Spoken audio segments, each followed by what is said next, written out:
Kahit tanong ko lang kayo, total sinusuportahan niyo naman po itong impeachment trial protest para kay BP Sara.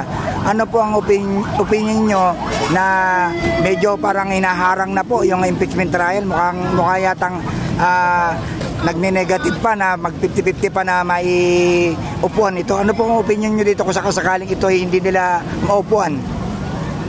Hindi kasi constitutional na duty nila yan eh. Opo. Kahit gusto nila, kailangan sundan ng konstitusyon natin.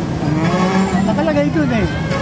So, kailangan talaga malaman ng taong bayan ang katotohanan, di po ba? Oo, kasi para buksan lahat. Yung mga bank account niya, kung saan napunta yung mga pera. Sa tingin niyo po ba, natatakot po ba talaga sila kaya ayaw nilang matuloy ito? Mabubuka kasi mabubuka yung lahat eh. Lalabas lahat eh. Kaya gusto nila lalabas eh. Yung mga tinatago nila, ilalabas talaga yan. Mensahe nyo na lang po sa mga kababayan pa natin na hindi pa po nila alam ang katotohanan. Manalig lang tayo. Matutuloy at matutuloy yan. Yun.